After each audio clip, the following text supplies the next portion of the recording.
on you. What we done started. Look at what we done started. This the people party. How you doing, party people? My name is Talib Kweli, the BKMC, the MCEO, the Little Lebowski Urban Achiever. I'm here with my people's Jasmin Leigh. Give it up for Jasmin Leigh in the house. My wonderful co-host. That's Yay! Right. How you doing, Jasmin? I'm swell. I like all that stuff in your hair. Oh, I know. I'm like an alien over here. It's cool. Yeah, it's like I'm getting Barbarella vibes over Whoever, here. Yes. Today on the People's Party, we have a friend of mine. As usual. There's a filmmaker, an actor, not just a businessman, but a business man. You may know him as Curtis on Blackish. You may know him as Bobby on The Last OG. Or you may know him just from his apps and his IG where he's running around like a goddamn maniac. Give it up for my homie, my stromie, Alan Maldonado. Appreciate it, brother. Hell of an intro. You like it? Brother. Thank you. I'm feeling good, man. Put the guns away, sir. Thank you. Hey, man. Hey, I'm on. So, you know what my favorite thing about hanging out with you? Like this. What's up? What's up? It's like a surprise. I don't know what color your hair gonna be.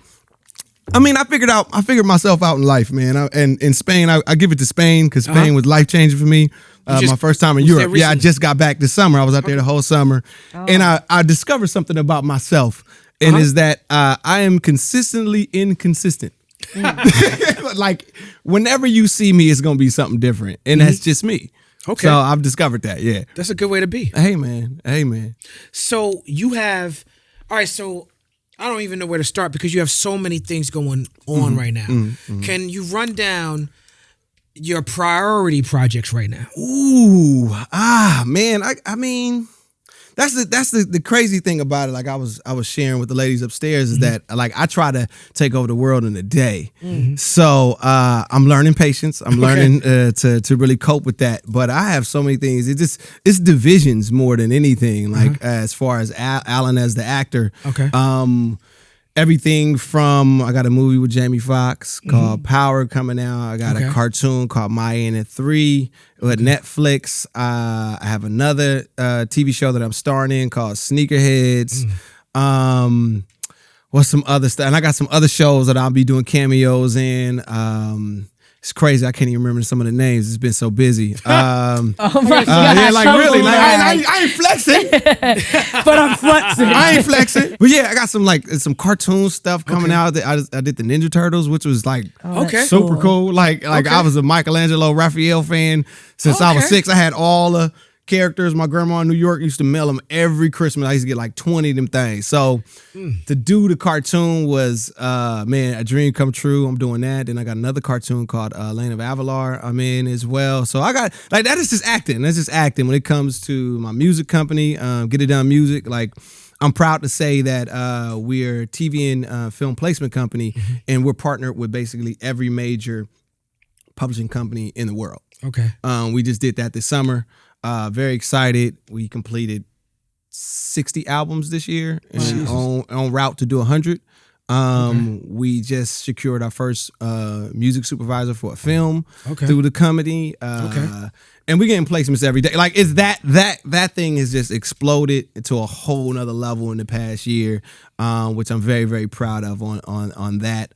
There's my philanthropy stuff, Demo Nerds with the kids. I teach foster kids and at-risk youth acting and film. Yeah, tell us more about that. Well, I've been doing it in Watts. I've been doing Watts for the past like 8 years. I haven't this. And where'd you grow up? I grew up in Rialto, California. Okay. Yeah, which is like an hour outside of LA. Okay. Now, I was born in Bellflower and grew up in Compton until I was 7. Right? And then I moved to Rialto. Okay. And that's where, you know, my maturation, and that's where I grew up at. Right. You know, so a lot of times people are like, oh, but you from Compton? I'm like, man, and it's one of those things like people claiming Compton has been so cliche.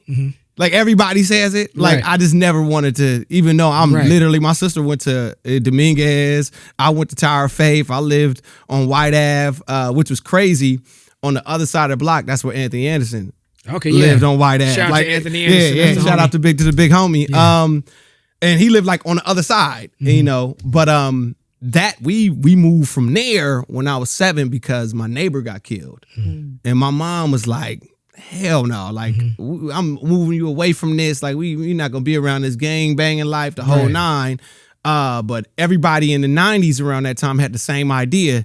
So Rialto just basically turned into Compton East. So you just like, it was like next Friday. Yeah, basically like literally 5 houses down from where we moved was the Compton City Crips, where I grew up with. And also we moved from there. Then I grew up with the Hoovers, 11 Deuce 9-4. Like I grew up with a lot of different, a lot of different people and a lot of different, hoods growing up just because we moved a lot. You grew up, was Tiffany Haddish was around that time too, right? But I didn't know Tiffany then. Okay. I didn't know Tiffany then at all because I think she really, from LA. Like I grew up, Rialto was an hour away. That's a whole back to lifetime the kids, away. Yeah, okay, back to the kids. Back to the kids. But yeah, that was in Watts. Like Watts, I started it maybe 7 years ago. I went in for a career day, fell in love with these kids. And who I claim is my sister, she's a very good friend of mine, Chanel Watson, shout out. She was like, yo, you should really do something with these kids. And I was like, what should I do? She was like, I don't know, think of a program. So I thought of this program. I went and we shot a short film with them.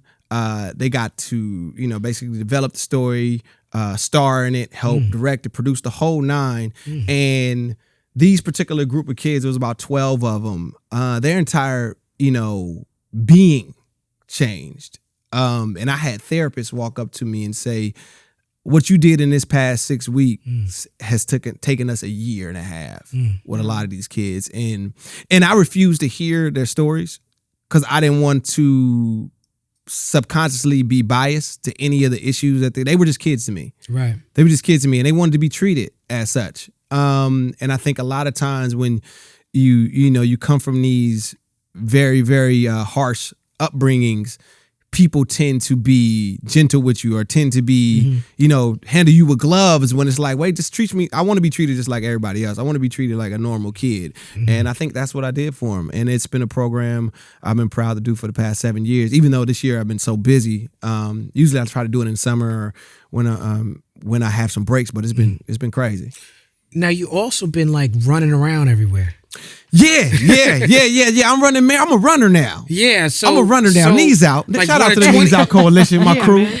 The Knees Out Coalition. Like running 20 miles. Yeah, I did that today. He did 20 miles today. This man did 20 miles today and then did our podcast. That's right. So, you and me became friends just from let's take a pause for a second. Yeah. Talib Kweli just said I'm his friend. Like he don't understand. He don't understand how major that is, man. Like, come on, man. Take that. Hey, man. I gotta share that with you, man. I'm Maldonado's friend. Nah. Chill. Like, I mean, you're a legend, man. No doubt, I appreciate it. It's an honor for you to consider me your friend. I appreciate that, man. No, thank you. But we met on not Last OG, on Black Jesus. Yes, we did. Yes, right? yes. And that's coming out now. They finally got together. They released it. New Black Jesus is coming out. It's out? It's out. It's episode. They're on episode 4, so we coming up. We episode 5. Oh well, shit. Yeah. I know what I'm doing next week. I'm gonna be watching Black Jesus. Shout out to Slink. Shout out to Slink Johnson. Slink and everybody, Corey. Yep. Everybody. But yeah, we became friends and we worked on The Last OG together. I was blessed to be a part of one episode. Thank you for being a part of it. And when you showed up on set, right? You ran from the hotel. I did. I was running. Hotel, which was like far. It wasn't close. I was running. And then after, I was like, "Yo, I'm gonna do a party." He was like, "Okay, yo, I'm gonna go run to I'm gonna run to the Bronx."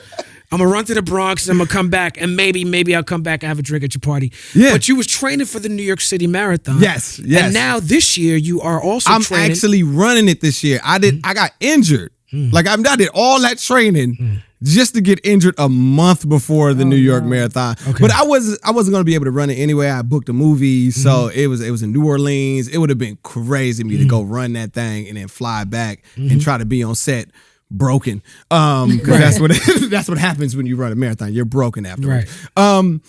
But yeah, so I ended up getting hurt, and this is crazy. Shout out to my brother Lamont. because I get injured. I don't do no training. And I said to myself, I'm running this marathon this year. If I don't run this marathon this year, I ain't running one. So I signed up for this, no disrespect to the Long Beach Marathon. It's this rinky dink marathon. It was like 12 people running. It was like 12 people running. Did no training for it. Right. My brother was staying with me, he's staying with me at the time. And he was like, yo, you're not running this race. Every day he was like, you're not running this. I'm like, no, I'm running this race. Like literally to the morning of, when I woke him up at like 4:00 in the morning, like, yo, drive me to go run this marathon. He's like, yo, you're not running. You haven't trained. Like, what are you talking about? I get there late. They shot the gun off. I didn't stretch. Oh my God. I didn't do nothing. I just start running. Man, I did everything wrong in that race. Mile 12, my knee went out.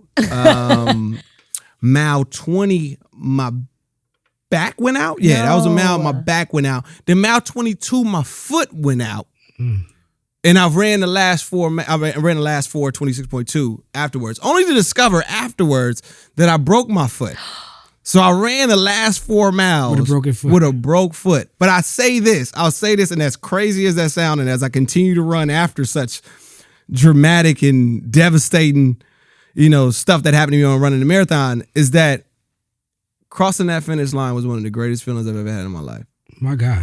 I've always been like, I'm the only boy in my family. That's a fairy tale ending. Yeah, it is. It is. I'm the traumatic story that you just told. I'm the only man in my family. Like from my mother to my sisters to my 5 nieces and my 1 nephew. I'm the only man, that's ever been around. I've helped raise all of them. I've been that. And never in my life did I ever think I couldn't do something. I'm talking about, you talking to the person I said, I could believe I could fly. I just ain't focused on that right now. You know what I'm saying? No doubt. Mile 22, I thought of 8 million ways to quit. I thought about leaving the country. I swear, it was people waiting me at the finish line. I was like, I'm just not going to show up. I'm just not going to show up. I'm just going to just start a whole new life. I thought of 8. I've never been in that situation, internally. Right. And to be able to push through and fight through and ultimately meet my goal was everything to me. And now I'm hooked. Now I'm addicted to it. And so what place did you come in? Last. Out of 12. Out of 12. I was 12 out of 12. I came in 12. Yeah, came in 12th place. And then I was mad. Not to even talk about the man. To talk about the medal they gave me was terrible. No, it was terrible. medal. It was an old 4th grade perfect attendance medal. Like this was they gave you a participation. It was a sticker on the shit. I was like, yo, really? Kept falling off. I almost Like died they literally running this. And this what y'all gave gave him me? a sticker. Literally gave me a sticker, gold star, and was like, congrats. I was like, yo. So that's why I'm running in New York. I'm actually, like I mentioned before, I'm running 5. Yeah. 5 marathons this year. Oh, wow. Yeah, I'm running 5 marathons in a year. How many miles is that altogether? Oh, man, now you trying to do math. A lot. It's a lot. 526.2 times 5. Y'all add that up at home. Y'all get that. Y'all can figure that out. A lot of miles. It's gonna be. I do 100-mile months. Yeah, I do 100-mile months. I was doing that in Spain when I was training. So wow. I love running. Madrid, Barcelona. I ran Venice only to discover that running without a shirt is illegal. And I was quickly surrounded by 6 officers in 3 You got armies. arrested for flexing your abs? Yo, almost. I was on the run. I was a fugitive. I was a fugitive. Stop flexing, sir. Stop flexing. I swear, I would have been in jail if I just didn't run again. Because everything was getting lost in translation. Like, I'm surrounded. I'm like, what is going on? I'm like, really? Like you have no shirt? I'm like, what does that even mean? Like, I was like, I'm just gonna run back to the hotel, get my shirt. And I just left the conversation. That's basically what it was. Right. Ran back, got my shirt. It was Came on the running low. back out with his shirt on. They didn't know what to do. They didn't know who he was. I was on the low the whole Ran right trip. past him. He is like, oh, it's another. Yo, I felt like I was infused. I had a disguise on for the rest of the That trip. is I had a hat and hilarious. glasses on for the rest of the trip. I swear to you. Was your hair red then? No. I had to be on the low. I dressed up like this is because I'm an idiot. Like, what's the guys that push the boats, the gondola? A gondola. I put on that same outfit. Shut up. I put that same outfit on. Shit. Like, it was crazy. With the stripes? With the stripes, with the hat, I had the whole thing. Oh shit! I I had a disguise. They didn't catch me. I'm here. That's like I mean, that's and then hilarious. I ran Paris was probably one of my favorite places to run. Paris is a beautiful city. Beautiful city. I didn't run that city. I did though. I rented bikes with my son when he was in high school. Yeah. My son took a class trip to Paris that fell on the same weekend that I had a show in Paris. Oh, that's perfect. that's So I took my Yeah. son and his friends out to the Louvre and shit. But we rode. The Louvre is dope. Yeah, we Changed my rode life. bikes all around. We got arrested. We didn't get arrested. We got stopped by cops Uh-huh. and almost got arrested Okay. For what? because we was riding Talib. bikes on the road where you're not supposed to ride bikes. And then I started arguing with the cops. It was a whole language thing. Man, that's tough. Yeah. That's what you know. What I like to talk about that for a second. Like, 'cause again, no, like as Americans, we get spoiled. We get so spoiled being in America, and then you go to Europe or you go to a foreign country. Like I went to Japan, and they don't speak English. They speak Japanese, and you better sink or swim. Yeah. Figure it out, brother. My assistant and good friend Donna Dragotta got arrested in Japan. Oh, for what? Donna. In Shibuya For what? for having a joint. It was my joint. Oh, they went down for your ass. Yeah, Can I curse? Can I curse? went. I'm cursing. Yeah, you can. It's just, Okay. just curse friendly. Okay. Shout out to Donna. I She thought did we it. weren't supposed to curse. She did a whole month. You know what I'm saying? It was tough. She did though. a month. She did a 30 month. days for you. 30 days. Wow, Come on, shout Donna out. What's is her a name again? writer. And she's a vegan. What's her name? Donna Donna. Dragotta. Shout out to Donna, man, for Donna. doing 30 days strong. Go ahead, Donna. Because You're in real Japan, one. when you get No arrested, when you get arrested, the due process is we hold you for a month Minimum. minimum. We Then hold they you for a trial month. you. Then we let you know whether or not we feel like making this situation. It was, Oh yeah, that's my and that's the God. thing. That's another thing. Like when you over in another country, like you know, definitely vulnerable over there, especially not speaking the language. Like it's not speaking the language, and then if you get in any type of trouble, they gonna throw everything at you. Like Yeah. you got to be on your best behavior. when Ain't you out travel there. worth it though? Like ain't that the best education? No, that's what I'm saying. Like you find yourself in a position where you're humbled by being a human being, and being at liberty to other people. Just because, like, I would go to different restaurants, places, and if they wanted to take advantage of me, they could have. Most deaf Yassine Bey, Yeah. he lives in Paris. His mother Umi lives in Barcelona. Dope. So I've been hanging out with them, and I've been in Barcelona a lot lately. Love Barcelona, Yeah, but man. Madrid is my shout out to everybody in Madrid that I've got like long friendships with. It's like such a family city, and just a community there. That, and being in Europe, it really taught me how to be better at home, be better at home, and just be more present in your loved ones' lives.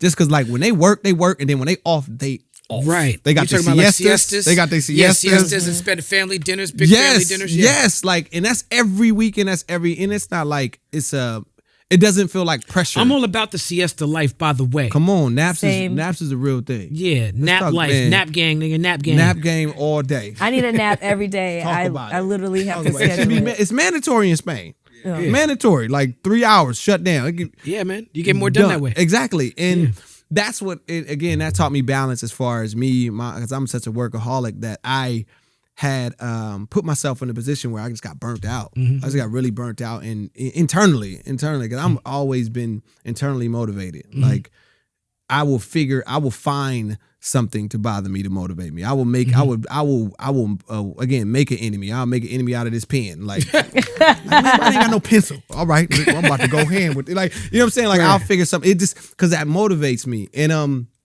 I kind of just used all of that up, and in Spain, like, it's such a place where you work, but then you get back. This is the word. This is the simplest way to put it. They work to live and we live to work. Yeah.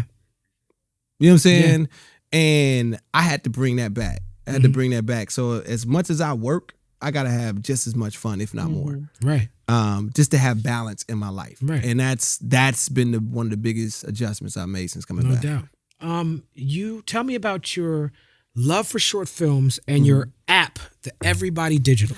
Yeah, man, I love short films. I think it's a very difficult and special task to be able to tell a story in a short amount of time. Just because when you have a feature film, you got an hour and a half, 2 hours, and if you Martin Scorsese, you got 3. Right. To tell a story. Right. Whereas some of these individuals that are incredible in the short film space are doing it in 5 minutes.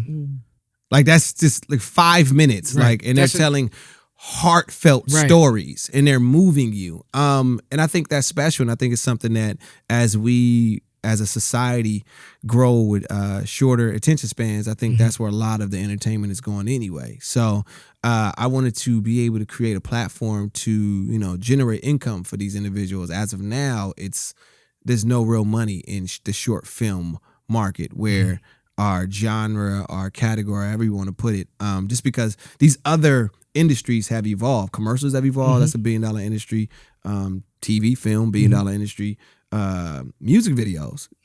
That's generating money. That's $1 billion industry. You know what I'm saying? Where short films basically seen as a stepping stone or an educational tool, or paying your dues, so to speak. And a lot of these films are incredible. They're spending a lot of money on this stuff and never getting it returned. So with Everybody Digital, we're in the process of, figuring that out, because I'm doing something that's never been done. So it's been a lot of, I guess I'm gonna say ups and downs, a lot of learning curves and being in tech. Like, this is my first app that I've ever done, and learning the ins and outs of that, and just the ever-changing landscape of the industry of tech. And it's been a learning process, and I'm proud to say that we still going. Like, I will be honest right now, the app is down. We're redoing the app and restructuring things, like refocusing, and we're taking some nice slight pivots. We've learned in the last 2 years, like, okay, this worked, this didn't work, this worked. Is it expensive to do that? Yeah. So not everybody can't just start an app. I think everybody can. It's just that it is expensive, but you just got, just with anything that you do. Right. Anything you do is expensive if you really put your time in. If you're really trying to build something. Like, if again, you get what you put into it. Right. So it's about being smart, of course, and not just blowing your money on, you want to be a race car driver and I'm just gonna get a car. What about artists on Instagram, especially in the comedy space? Do people doing skits and stuff like that? Is that short film? It's not considered that, and I was gonna say that, like, even social media, like, that's $1 billion business now. Right. That's a bit like, it just leapfrog short films, like, with the Vines and what was that? What was that? How many seconds was that? Vine was 3 seconds. 6 seconds. 6 seconds. 6 seconds. Like, you know what I'm saying? So you got those creative minds that be able to do that in 6 seconds, and now with Instagram, you got up to a minute. And now you have even longer, because you have IG story too. You know what I'm saying? So it's slowly molding into the short film space. So yeah, because people are on their phones more than anything. So yeah, exactly. So people consume more content from their phones than televisions now. You are Puerto Rican and black. Yeah, Puerto Rican and black. Is it just me, or is not a lot of Puerto Rican people in LA? No. That's false. That's false. That's false. Okay. That's false. It's a lot of us out. It's a lot of Puerto Ricans. Because just for being from New York, I feel like there's Puerto Rican people everywhere. But you gotta remember, New York is very condensed. Okay. Like, in New York, everybody's on top of each other. So, like, you're gonna see everybody. Right. You're gonna see everybody. Like, in LA, you might see somebody and never see them again. Right. And they live down the street. Right. Just because they may be going different places, and wherever you go, maybe 15, 20 minutes. And if it's, traffic, it's going to be an hour and a half, so, and you're in your cars, people aren't walking around, like, but it's a lot of Puerto Ricans out here. Not anywhere near New York, I will say that. Like, they have the Puerto Rican Festival in Long Beach. Every year, that most people, even a lot of Puerto Ricans, don't even know. So all the Puerto Ricans out there in California, show up to they Long Beach for the festival. Long Beach, yeah, they've been doing it. I've been going since they were in San Dimas. I'm talking about maybe 10, 12 years ago. So you identify as black and identify as Puerto Rican. Yes. And Puerto Rico is been used in the news, weaponized in a lot of ways. You have the situation with the storm, which became political, with Donald Trump, with throwing the towels and all that. And then you have the situation with the mayor, who a lot of people was in the streets. Yeah. They stood up, though. They made it happen. Like, everybody. What's your take on that situation? Everybody pulled up. I mean, I'll be honest. I'm not as informed as I would like to be to even, to even speak on it. But I just love how, definitely everybody in Puerto Rico just stood up for what they believed in, and they showed up. Yeah, they did. I mean, they did. A lot of different communities can learn from what they did out there. Like, they showed up, and a lot of people will talk about it. A lot of people will blast it on social media till the end of time, but won't show up. And I think that's something that we definitely take in here in the States. Like, we got to show up. Period. Like, we got to show up. Yeah, representation. Yeah, representation is everything, and just show our unity. Flexing that changed, and then Amir's he's been removed, correct? I think so. Yeah, he's been removed, correct? He stepped down. Yeah, he stepped down. That's what I'm saying. Like, with unity, we can make change. Yeah. But I mean, it's just crazy to me how people are always shocked when their words come back to haunt them. Like, what? It's 2019. Like, technology is everywhere. Everything you said is it's gonna come back around. It's gonna get recycled. Like, everything you say is gonna be recycled 3, 4, 5 times. It was a boat one time, then now it's a plane. Like, it's gonna be. That's what's crazy about the time that we live in, is that not your words won't just stand as they are. They'll be recycled and then twisted and made into something else. Like, that's why your word got to be your bond. Exactly. It's got to be, man. It's got to be. So, and then that's also you said the pros and cons of it all, because then you can also get on social media and address what you really said or what really happened. Straight from the horse's mouth. Exactly. And Trump does that a lot. I mean, I do that a lot. I use my social media to skip past other media outlets. Right. Donald Trump and the GOP were very effective with that. And a lot of people didn't pay attention to that. Right. They were like, we don't need to be in mainstream media. Our fan base is right here. We're sending out the propaganda that needs to reach them. Right. I speak of Puerto Rico. I have a very loving relationship with the island. I spent a lot of time there. Yeah. Puerto Rico and hip hop history is just so prevalent. Yep. You know what I'm saying? For Rocksteady Crew all the way to Tony Toca. Yep. And I just did the Tony Touch party last week, the 11th anniversary. The Rocksteady Puerto Rico party in Puerto Rico is a good situation. Yeah.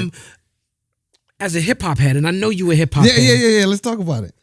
You have been able to bring hip hop characters to life. Yeah. From Honey Nuts. Yeah. Honey Nuts. You're the Worst. Yeah. Young Lil on Black Jesus. Yep. Where these names come from? Are these writers? These are writers. These are writers, man. Shout out to Stephen Falk for Honey Nuts. And I feel like I won in the name lottery because my partner Daryl, his name was Shit Stain. So I felt like I won. Right. I feel like I won out of the two. And then the other person in our group, Brandon, shout out to Brandon. His name was Sam. So it was Sam, Shit Stain, and Honey Nuts. So that was the group. But man, being able to play these characters is always fun. Like, the young Lil was more of the gangster rap and all that, and then beef with Coolio. Yeah, Coolio. That was fun and strange all at the same time. Just because Coolio he's an icon in the game. Yeah, he's a legend. And you had to really I had to flex on it. Like, I had to really press him. I had to be shooting in front of it. Like, it was. Yeah, you was trying to murder Coolio. Yeah, it was, and like I really get into it. So so it was a cool experience, but it was kind of awkward afterwards. Like, being like, oh man, I'm a big fan. Right. Big fan of your work, man. You know what I'm saying? So yeah, like, and then Honey Nuts, those characters, they're more like kind of like the Odd Future. They kind of beat their own. They was on their own style of things. They didn't do more of I guess the traditional side of hip hop. They would like wear crazy colors and just be different. Right. They would try to do the most, I guess, out of box stuff, to set themselves apart. Right. So and there's different artists that do that as well. So right, absolutely. So yeah, it's always been fun doing those. Now, you mentioned your record label. Yeah. And the 60 records and 100 records. Yeah, we going for 100. Yeah, but you played me some of your records. Oh man, I appreciate that, man. That's man. It was music is my most sensitive place. Bars, man. Music is my most sensitive art that I do, like writing and all, because you can hide behind all that. You can hide behind the character. Well, hip hop music is like as an MC, one of the skills of MCing is you have to come from yourself. Yes. People, there's ghostwriters and rapping people who make great records, ghostwriting, and that we all respect, that we all jam to it, and that we all consider real hip hop. Yes. But in the art community of it, you know what it is. You're not real unless you're writing your own book. If you're writing your own stuff, it's and you're a writer as well. It's like this. It's for me. It's and no disrespect to anybody that has writers. I'm a writer, so right. no disrespect to that. But for me, it's almost you're like, yo, hire me. I'll write some shit for you. It's like, yo, you find out Jordan didn't shoot his jump shots. Like you see the stats, you see the stat line, you see the highlights. That's a unique thing with hip hop. You know what I'm saying? Yeah. That's what it feels like, and it's hard for me to say that that's the GOAT.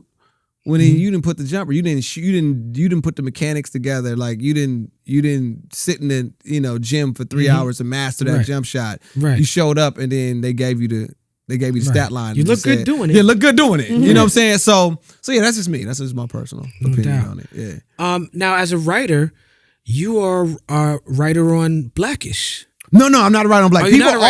People always think that because you're a writer and you're because I'm a writer and they think and I'm an actor on Blackish. But but you wrote on. Did you? I wrote on Survivor's Remorse. I'm a writer. I wrote 2 seasons for them and 1 season for The Last OG.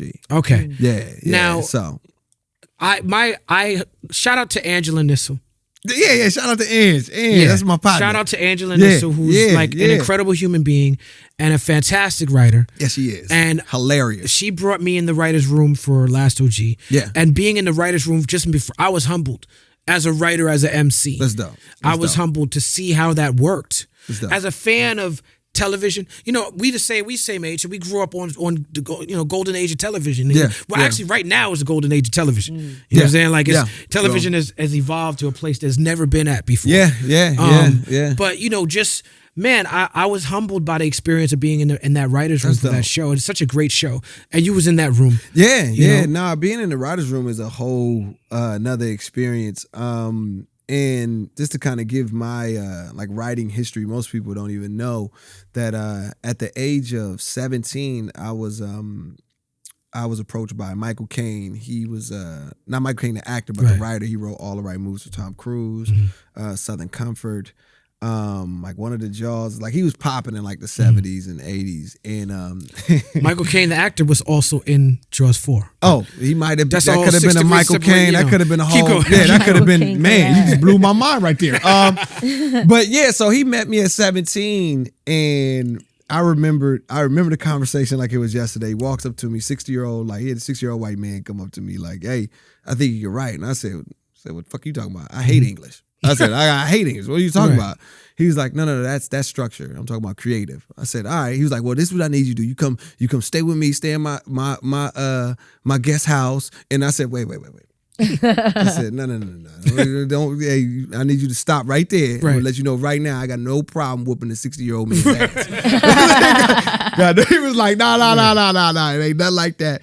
And it was one of the long hair. I had the long hair, you know what I'm saying? The baby hair was popping. Like it was different. His high school it was different. It was different back then. It was different. I had 2 ponytails. It was different. But yeah, it was one of the best decisions in my life to agree to it. And like I helped write several scripts with him. And it would be 2 weeks that I would take off from work because I worked at Burlington Coat Factory. Shout out to Burlington Coat Factory. Hey, it's just called Burlington now. Is it? They changed it. Stop it. You better be the spokesperson for Burlington. Stop it. That's the Coat Factory. Hey, it's more than coats. It's more than coats. You for real. You for real endorsing it. It's more than coats. You got the slogan down. I'm just amazed by this commercial because I'm like, So I would get 2 weeks off and I would, go to his house and we would wake up at 7:00 in the morning. He would wake up, we'll go get breakfast, come and sit in this table for 5 hours, and I would just be pitching jokes. And I'm 17 years old from the projects with a 60-year-old white man in this like mansion. He doesn't understand shit I'm saying there. I'm giving him funny stuff to say. He's like, and that's when I learned an important lesson in the writer's room. It's not what you say, it's how you say it. It could be funny to me, but you got to put it in a way that it's universal. You got to put it in a way that it's somebody can comprehend what you're trying to say. And that's what I learned a lot with him. And just the structure, like this how old school he was. He didn't have a laptop. Mm-hmm. Like I learned how to write by actually writing. By writing. Putting pen to paper. We used to write on the back of his old scripts. Mm. So that's symbolic too. Yeah. And that taught me a lot about what was gonna, I was gonna embrace 10 years later. Because I never, I used it. I learned how to write, but I never really used it until I met Kenya Barris. Yeah, tell us about meeting Kenya Barris. We were doing a show for BT, the Diggy Simmons project. Mm-hmm. It was called The Startup. Shout out to Diggy Simmons. Yeah, shout out to Diggy. What up? Diggy. Yeah, that's my guy. Yeah, it's a good dude. Chris Brew too. He was on the show. Tiana Taylor as well. Mm-hmm. We were doing that show, and I remember showing him a short film that I wrote, direct, and produced, and I gave it to him. I didn't think he was gonna even like look at it. I just gave it to him just to say I gave it to him. I did my part. I was like, all right, I give it to him. He ain't gonna never. And he came back in my trailer maybe 30, 40 minutes later and came. He was like, what are you doing? I said, what you mean? He's like you need to take this. He's like, I didn't even know you did dramatic work for one. Mm-hmm. And he's like, you wrote, produced, directed. He was like, how much you spent on this? I spent $500. He's like, my belt cost $500. Yeah. He's like, yo, you really need to take this serious. And I'm like, nah, man, what you talking about, man? Like, I'm here because of my acting ability. Like, you know me because of that. Let me do work, right? So while we're shooting this, he begins to talk about this idea he has. He's like, man, I'm thinking about doing a show about my family. I'm like, oh, okay, all right. A couple weeks go by. Yeah, man. I got Anthony a part of it. Lawrence Fishburne a part of it. Like, we about to start pitching it out. Okay, a couple more. Like maybe a week go by. Like, man, every network wants it. I'm like, okay. He's like, man, you think I should go with, ABC FX? I was like, man, go with ABC.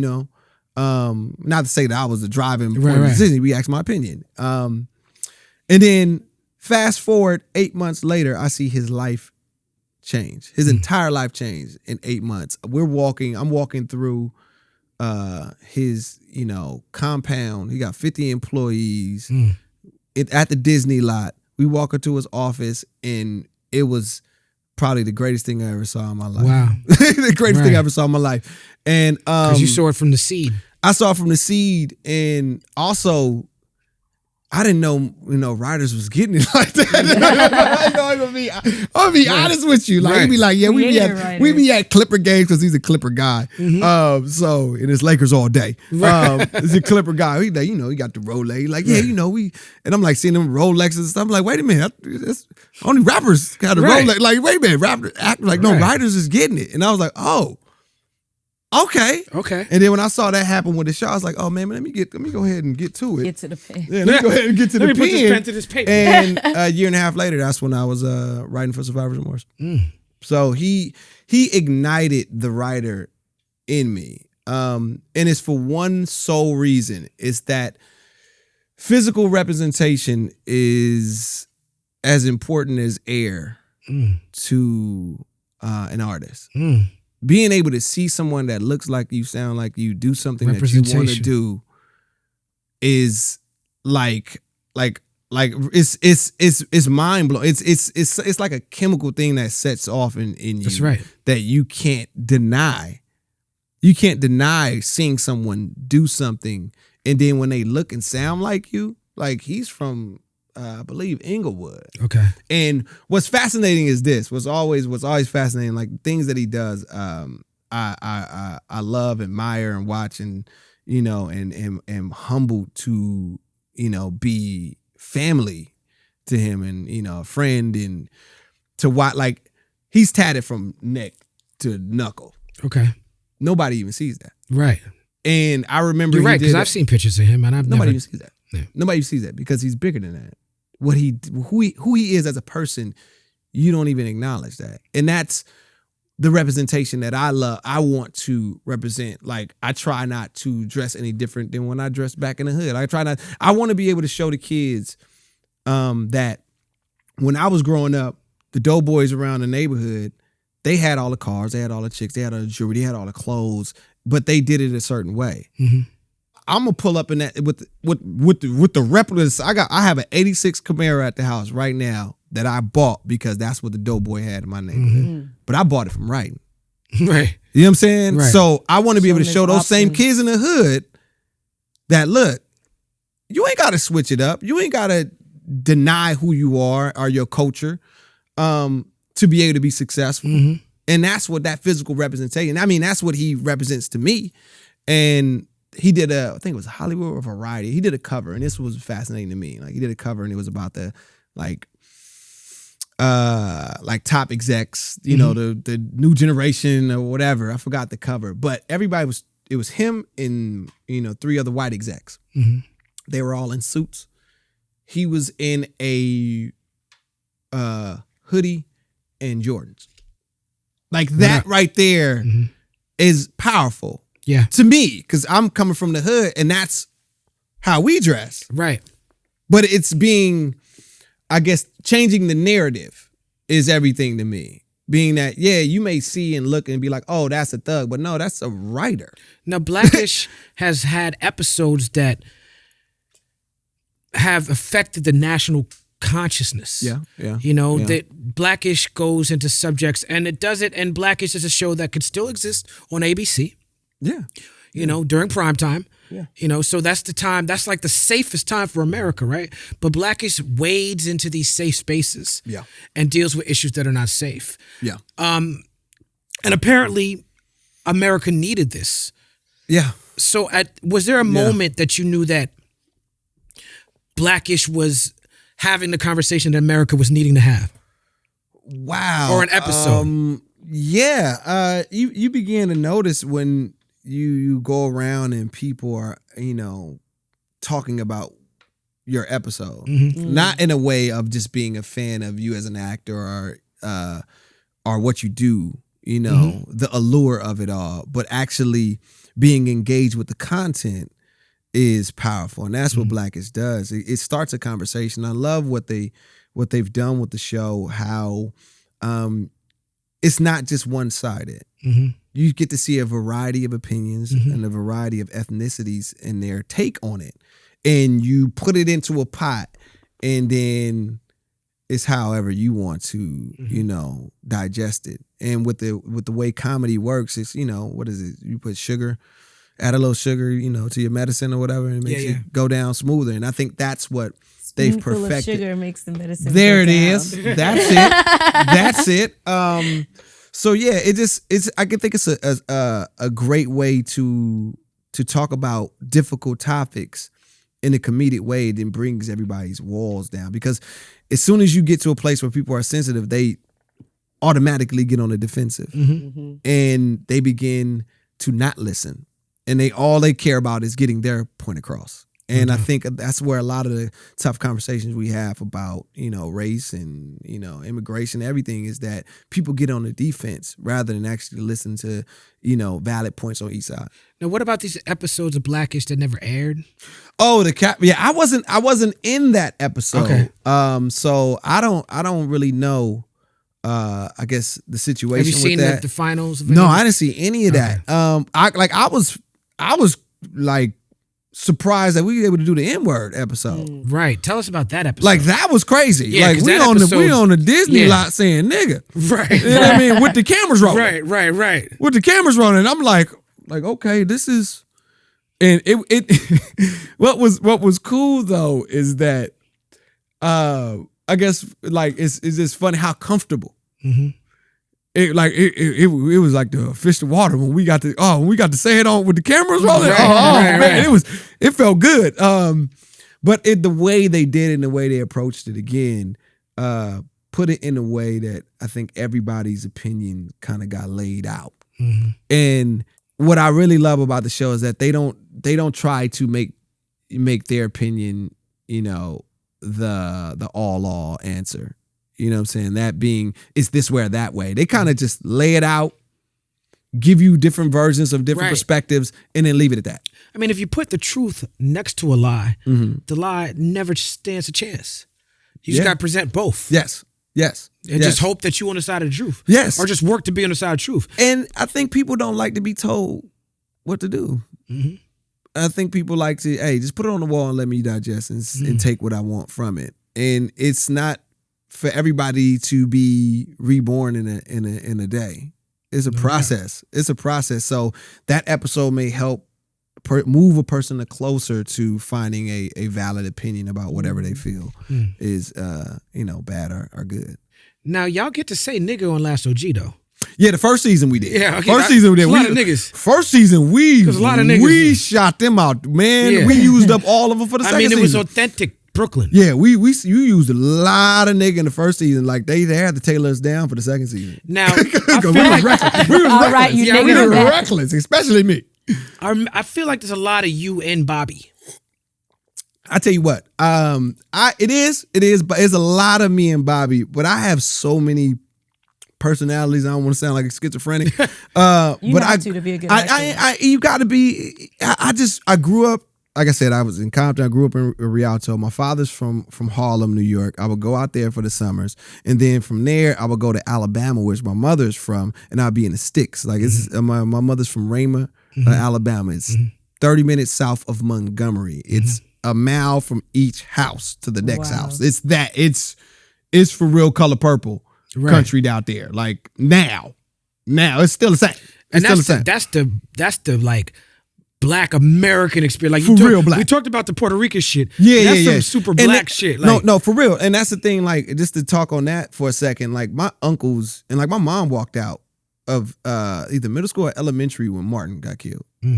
Like she was in the belly of the beast, and like to have conversations with my uncles and aunties about different things in Black history, and not just hear it or learn about it, but look in a person's eyes and see the pain. Yeah. Firsthand. That is something that a book can't teach you. That's right. And I had the privilege of, going out there for our family reunions and just to soak up that knowledge. Like I remember one ride, my uncle took me on the route that my grandmother and my grandfather had to walk to school. This is an empty country road. It took us 30, 45 minutes to get there. And then he would tell us some stories about when they would walk, and it was the first and the only school that they could go to. It's a beautiful experience for them to have done that. It's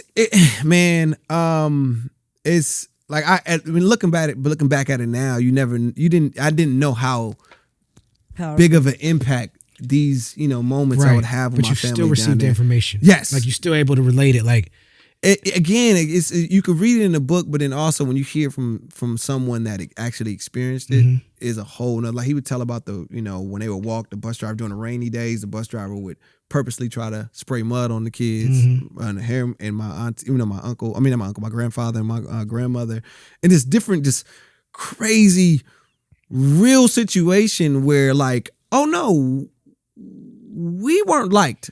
You're right. In any capacity. Right. In any capacity. And he felt every bit of it, and to see him now and, shout out to Uncle Sonny, he's in his 90s. And just God bless him. Yeah, man, just to see him go through the world changing is just interesting as we continue to do the same. You know what I'm saying? Like it's been really fascinating for me. I'm proudly say that I'm 36 years old, and I feel like I've seen the world change at least twice. Oh yeah. At least twice, and how crazy that feels. Yeah. And now imagine 90. Talk about it. Yeah. You know what I'm saying? So that's why he's a jewel to me. Now, you're an excellent actor because you didn't mention Brooklyn in your travels. No. It was Harlem. You sound like a nigga from Brooklyn on that show. Yeah. When I watched Last OG, like I know Tracy Morgan is from those. It's shot on location. Yeah. I know a lot of those stories are Tracy Morgan's real stories on Last OG. So when I see Tracy, he in his element. Yeah. But when I see you playing essentially not just his best friend, but like once you playing the brother, like you playing a younger brother. I played two characters. Yeah, I played two characters. Both characters from Brooklyn. Yeah, both from Brooklyn. Yeah. Like how are you doing that? Man, growing up and being in Harlem and New York in the summers, I'm a sponge. Again, like I when I say I have all these personalities, it's not because they're all me. Right. They're all me. I just was able to really adapt and soak in. I've always been a sponge. I've always been a sponge. Like, fun fact, I was a Boy Scout. I was almost an Eagle Scout. Like I was really like a Cub Scout Brit. Like I did all that, and I was in the choir, hung out with gangbangers. Well-rounded. Yeah. And you know, from New York to Alabama with my, you know, all of my country cousins and stuff like that. Shout out to the country cousins. Yeah. That they're all 6'7". All like really, I have an uncle that was 7 foot. Wow. Yeah. I didn't get any of that. But yeah. But when I go to Alabama, it looks like, man, when I tell you this, it looked like a team of bouncers around me when I go to Alabama. Like that's how my cousins look around me. It's crazy. But just having a diverse upbringing really allowed me to be able to just tap into these different, you know, I guess eras of my life. And, you know, being in New York is such a specific city. Yeah. Like it's specific. Like when you think of New York, a bunch of different things come to your head. That's New York. Right. Like it's not very vague. It's very specific. So growing up there, it was a lot of things. I Cousin Bobby is a lot of the cats around, you know, Wagner projects. Shout out to Wagner. That I grew up around, and just seeing the crazy summers, like Harlem in the 96 was special. Yeah, Grant's Tomb.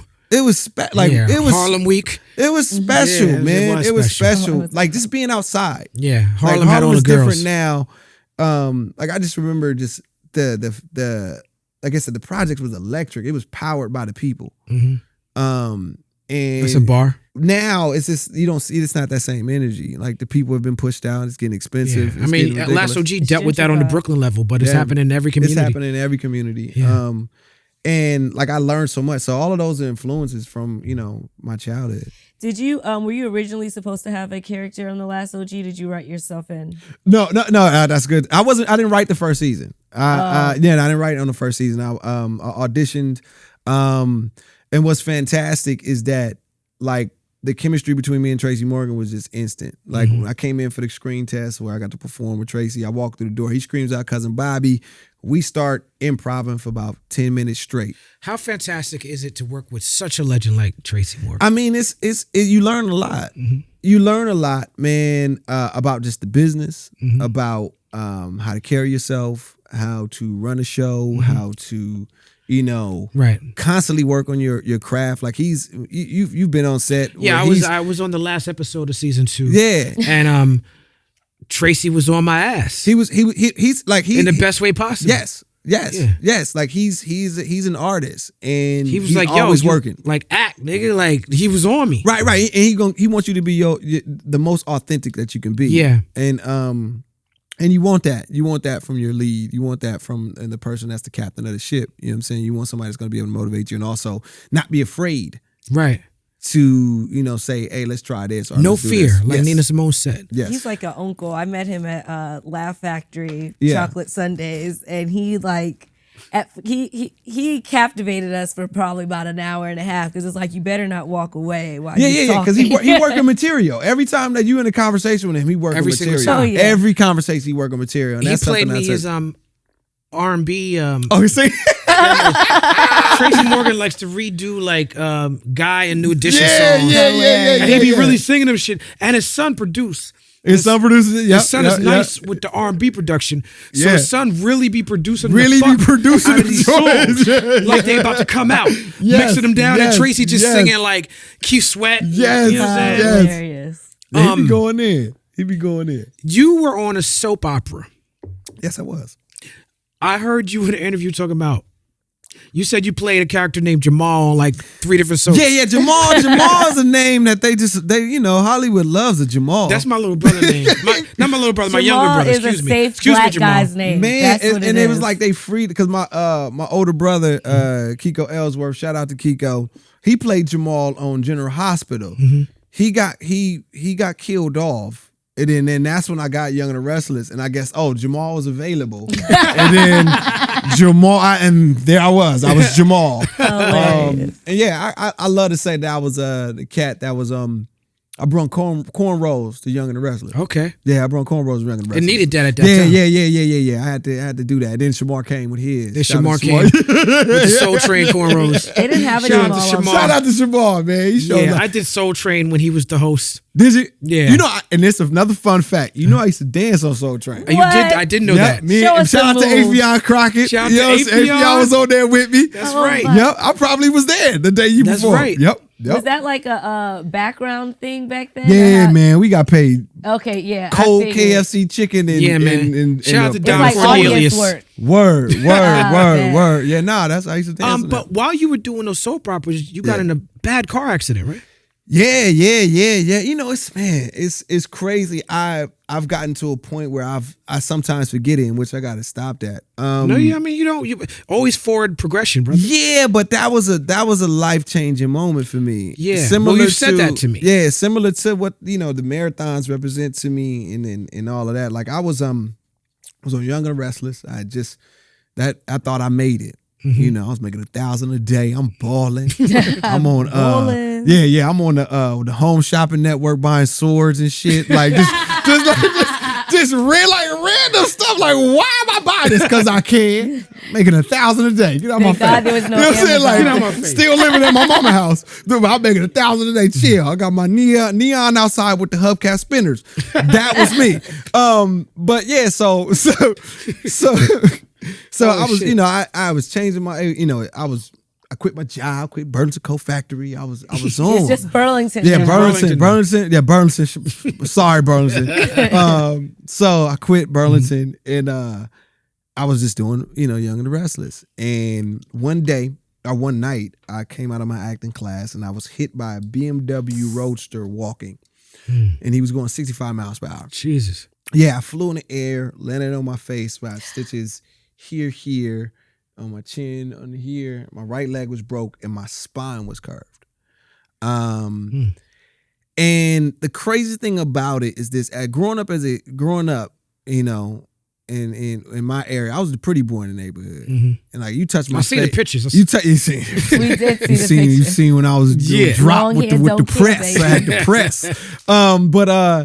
Yeah. So if you touched my face, that was you. I'm setting you. I'm blowing the place up. Everybody got to go. Right. Like that was just the trigger. Right. And then also growing up in the projects, with the name of Allen. That didn't really give me a lot of, intimidation. You know what I'm saying? It was like Marquise, Devontae. You got to go by A. Allen, you can't really make a good nickname out of Allen, man. I've been trying for years. A-Boogie with the hoodie? A-Boogie. A-Len. But that could be Alvin. That could be a lot of things. That just doesn't specific to Allen. Like, that's Allen. It's really not a lot you could do with Allen. Okay. So that was the one that everybody wanted to start the fight with. Like, that was like, nah, we going to leave Marquise alone. We want Allen.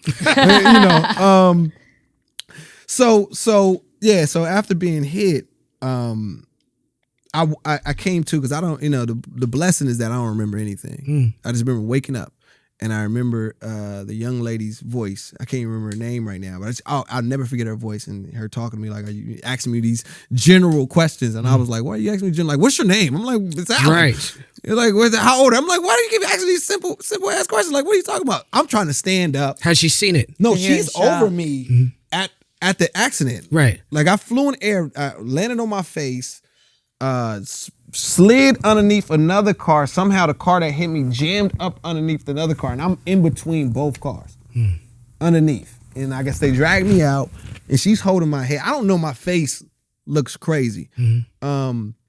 She's talking to me. I'm trying to stand up, not knowing that my leg was broke. And imagine this, being hit by a car, right? But imagine being hit by a car outside of an acting class. Do you understand the noises you hear? Like, everybody was crying. Everybody, if you didn't, that was everybody breakthrough moment. If you couldn't break through, me being hit by a car helped a lot of actors that night, because I could see everybody crying my coat. Like, it was the most craziest sounds I've ever heard in my life. Because it's a bunch of 30 actors out there. Extra ass crying. Gone. Drama. Wow. And I give the extra drama. The extra drama. I give the full on, like, football movie. I'm in the stretcher. I'm giving a thumbs up. It was so dramatic, right? So after that, like, my whole perspective on life changed. Like, you know, when you get to a place where you see death and you know, the grass is greener, like the sky is bluer. And what was crazy is that I was never mad. And again, like I mentioned, like you touched my face, I would lose it, but I was never mad about the situation, even though like it ended my stint on Young and the Restless. I went broke, like you know, for whatever that means, because I thought I was balling. I still live with my mama, so I guess broke for me. You know, I lost everything, but I was okay with it. Like I felt like it was like God saying, you need to chill for a second. Right. You need to chill. Whatever was going on. I need to sit down and just think. And like my approach on life is different just because I know that tomorrow isn't promised on a whole nother level. So that goes on my trying to conquer the world in one day. Right. I feel like that might be part of the reason. That plays into that. That plays a lot into that. But also, it was an exercise in my acting class that really hit home. In the exercise, it's an empty couch, and you have to envision your dead body in a casket, and you have to have conversation with your dead body. And if you died at that moment, did you accomplish your goals and did you work your ass off to do it? And every night, that's something that I ask myself: is that did I do everything in my power today? If I don't wake up tomorrow, would I be fine with that? And if I can't say yes to that, then it's a problem. So that's my motivation every day, you know. And then from that accident, that's something. There's so many positives from it. Like my philosophy on life is simple. It's not negative or positive. It just is. Do you feel like Tracy was also in a life-changing accident? Yeah. He lost one of his best friends. He came close to death. When I spoke to him about it, he told me that he had seen the afterlife and came back from it. Were you able to bond with him on that level? Yeah. That was something that it was one of our first conversations. Okay. Was just about that and just the outlook you have on life after you know, a life-threatening accident. Like for me, I almost died twice in a matter of 3 months. Wow. Yeah, like I felt like I went through a thing called I felt like I was going through the trials of Job for me. Right. Like I got hit by the car.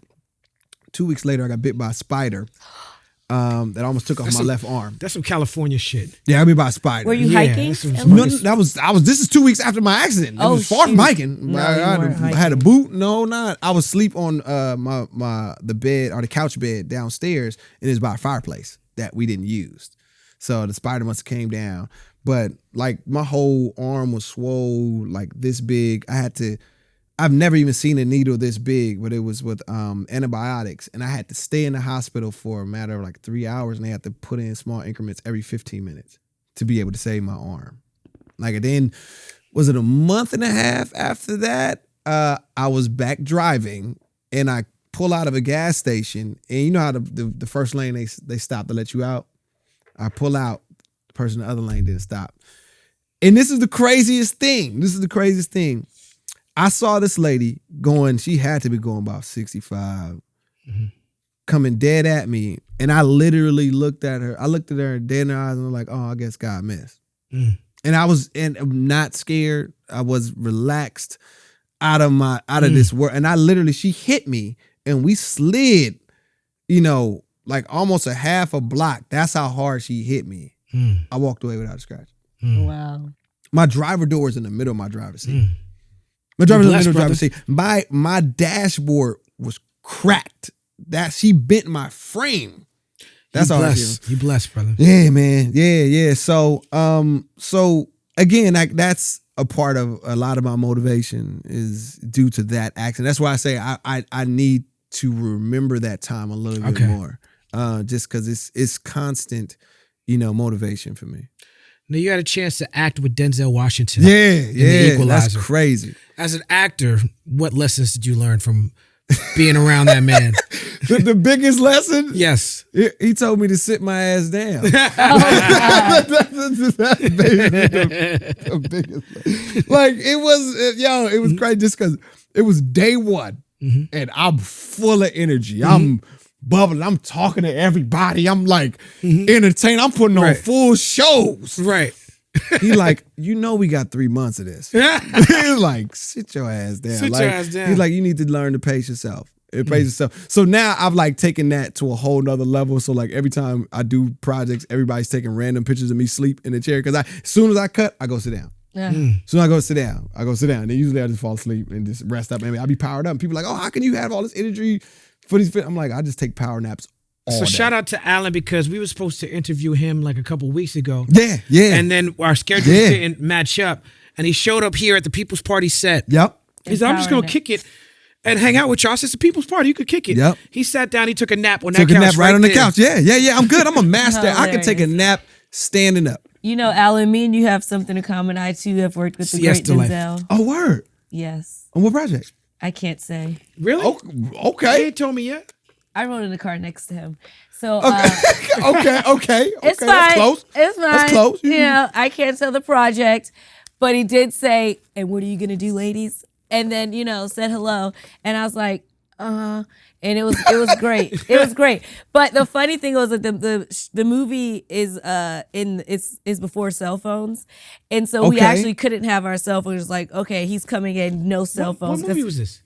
It didn't come out yet. And it's But this is before cell phones? Obviously, it's a period piece, gentlemen. Oh, I'm talking about when you said you recorded it, like you lost it. Oh, I'm sorry. Okay. How old do you think I am? No, I'm I just was saying, confused. like the way you put it. I was like, what? You was in Mississippi? I'm with you now. Go ahead, continue. Okay. Continue. Anyway, so it's a period piece. Okay. And you Right. don't have cell phones in it. So we couldn't have our Gotcha. cell phones at all because he likes to be She was an fully extra in Malcolm in the X. I didn't know. Hey, Right. hey, I was featured. Thank you very much. Let's go. But no, this is another.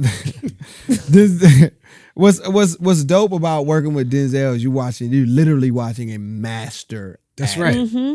Work. Like what I've really learned is how detailed he is. Like when I first got there, which was crazy because I've been in this game a very long time, and I've had auditions where it's taken 3 months, screen tests, several screen tests, football tests, sport tests, every test you could think of, and then still don't get it. Right. I auditioned for the casting director. They put it on tape. 3 days later, they're like, "Oh, we flying you to Boston. You're doing a movie with Denzel." I said, "What?" Right. I went through hell to do a movie with the dude that do dinner theater, and then did the Denzel movie. It's Right. crazy how this game works. Like you just never know.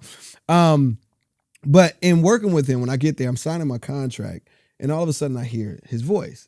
And I'm a Denzel fan. Right. You So know I'm that thinking- voice. I'm thinking it's the TV. Right. Because that's the only time I hear Denzel Right, on TV. right. And I'm like, wait a minute, no. He's in the other room. I'm like, Wow. oh, I don't even know how I was trying to sign my contracts cool just in case he came Right. out. Like I don't even know how you could even do trying to that. sign cool. I don't even know how you could do that. So I'm just trying to be cool as possible. But what I was overhearing is him going. He was working with I think he was the writer or the director, but he was going through every scene, Asking, having how a did I get discussion here? about every scene. Like, so what is this? Okay, this is my take on this, and them, talking and collaborating. And I think that's why he is great as he is that he cares and he's about the details. Absolutely. I'm old enough to remember the Equalizer TV show. It's an old white man. It Okay, wasn't no Denzel. I ain't catch that one. Yeah, I used to watch it with my pops back in the day. Yep. And so, what they've done with those movies, the TV show wasn't that good. Really? The TV show wasn't as good as those movies are. Really? It comes how many? He owns that character now. Really? Yeah. Denzel. That's dope. Yeah, I didn't get a chance to see the original. So Yeah. but no, he's incredible. And that was his first franchise. Yeah. And that's, it is. His first franchise. Late in his career. Yeah, he's never did a sequel. Which was fascinating to me, knowing that so many people have built their careers off franchises. That's right. And He builds careers on standalone. This my work. Nah, I did that. I'm gonna give I you did this that. work. I'm Yeah. gonna give you this work. give you this I ain't work. give you no bells or whistles. You're gonna get this work. Right. And it is. Yeah. Tell me about Demo Nerds. Yeah, that's the Kids Foundation. Yeah, that's man. the Kids Foundation, man. Because we about the children around here. Yeah, like People's it's Party something for the that kids. I'll say this. My career didn't begin to really take off until I began working with these kids. Yeah, tell us about this kid. And it's another, life changing things where you're dealing with kids that, like, in these particular kids that I started out with, like crazy trauma. Again, I refuse for them to tell me. It's a foster kids, right? Like foster kids and at-risk youth, meaning that some of them aren't foster kids. Some of them are with their legitimate parents, but they dealing with different stuff. Like it's like the short films that we shot, I can't show them because they're not. It's illegal for certain kids. That's our I guess property of the state to be on any public video or something like that. Okay, so, I didn't realize Demo Nerds was the program we were talking about earlier. Yeah, that's the same thing. It's the okay. same thing. Demo Nerds is that. It's the same thing. So it's a very fascinating thing to work with these particular groups. Like I work with a different organization from Boys and Girls Club to the Dream Center to what is it? Different Bourbon Day, the private school in Watts. That I think they just recently had 100% of their seniors go to college. Oh wow! So all black boys. I don't want to say all black, but it's an all boys Catholic school in the middle Watts. Now imagine I want to watch short films. Yeah, give me 3 short films I gotta watch. I'm gonna be biased because I'll name mine. Yes, let's do that. I'll be biased. Why Comedians Laugh, starring Deion Cole, is one. Shout out to Deion Cole. Yeah, shout out to the big homie Deion. His special is coming out, man. I'm so proud of everything that We had Godfrey on this show. Oh, really? Talk about how him and Deion Cole started together in Chicago. Yeah. And Deion Cole used to come out to J. Rue the Damager. Really? Yeah. Man, I just love the evolution of Deion, man. Just to see his career go to where it's going, and just like it's and he's such a cool dude. Yeah. On top of all of that, which makes it special. But in this particular film, he plays a comedian, but it's a dramatic piece, where a lot of times we as the audience don't really realize how much most comedians go through. And at the end of the day, no matter what is going on in their lives, it's their job to make us laugh. Right. There's a lot of pain there. Yeah. So like in the film, he goes through a day, like the worst day of his life. And it's the biggest day of his life as well. It's the manager that can change his life is in the audience.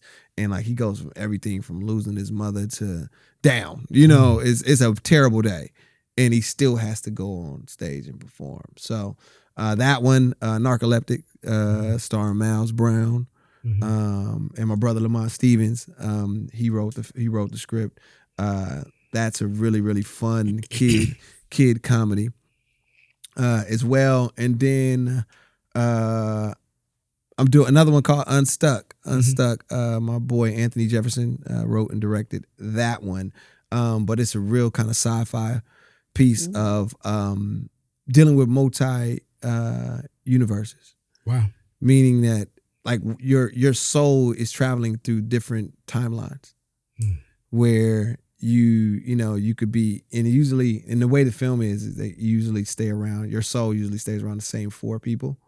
So like to say one scenario, I'm married to one girl, and then my friend is married to another girl. Then another lifespan, I'm married to the other girl, and like it's the same 4 people. Same 4 people. It's really trippy. It's like we're actually, how long is that one? I think that one's like 15 minutes. Okay, I think so. But yeah, so those are some dope films that I definitely suggest you check out.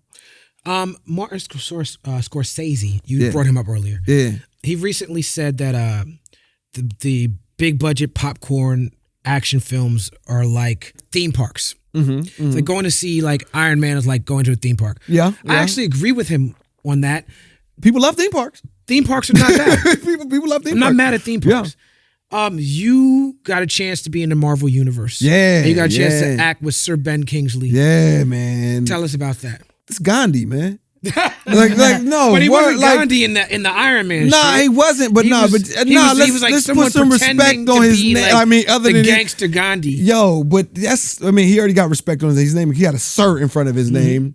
But like he was Gandhi. That was the last live film with no CGI. So when you saw that scene of him, he was actually in a casket. The scene of Gandhi's the funeral, when there's 100,000 people, that's really 100,000 people. Right. You can't fake that. I saw that movie in the movie theater in 1980 or 81 or whenever it came out. That's a long movie. Yeah, 6 hours, right? 5-6 hours. I'm like, you sat in the movie theater like my mother took me to see that. Yeah, I saw it in film class. Like I had to sit through the movie. Right. Now I remember my mother taking me to see Gandhi. Like, we gonna go see Gandhi. But yeah, that was a short. It was like a short. Where was it? Where did it live? No, what the Gandhi? No, that was on the Thor DVD. That's what DVDs were still popping. Right. It was the and they need to have extra content to get people to buy the DVD. Exactly. It was the special, a special edition that came with the DVD. It was Thor 2, I think. It was on Thor 2. I played and this is how Marvel was, man. When I signed on to that, I thought I joined the CIA. I signed. It was NDAs everywhere. Right. You stumble, you sign another NDA. The wardrobe, the kid from Spider-Man be fucking up all the time. I'm pretty sure they probably hemmed him up. They on you tough. Like the wardrobe, I thought the message was going to explode afterwards. Like when they be at this location, I'm like, the emails are encrypted. Like it was crazy, and I say that to say it's like my character is named Fletcher Higgs, and I did the whole thing, and they put like this special tattoo on my face, and I'm like, oh, okay, all right. They didn't even explain it. It's like, oh, this is a tattoo. Like, all right, cool. Was that a character that was in the comics? This is what I'm saying. So I do the short. It comes out. I find out I'm actual Iron Man villain. They didn't even tell me that I was an Iron Man villain. I'm like, what? So I was Fletcher Higgs. I'm like an Iron Man villain, like the four, like.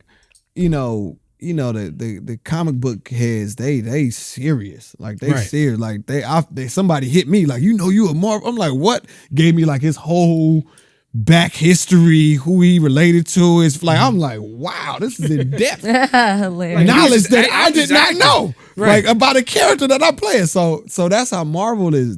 But Servant Kingsley, an incredible person. And the whole time I was just asking about Gandhi. Just because I wanted to, kind of pick his brain, because he was like, to be surrounded by 100,000 people and you're playing someone that they revere, Gandhi is, I won't say God, but he's up there with them. He's very respected, over there. And for you to be playing and to be well received is a whole nother thing. Yeah, he wasn't an Indian dude either.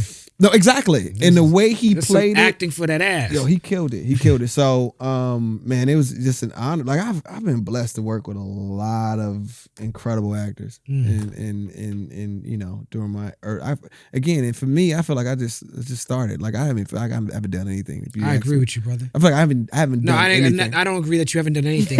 No, I know what you're saying. I agree that you're just starting. Yeah. And we blessed to be here with you, man. I'm blessed to be here with you, man. Thank you.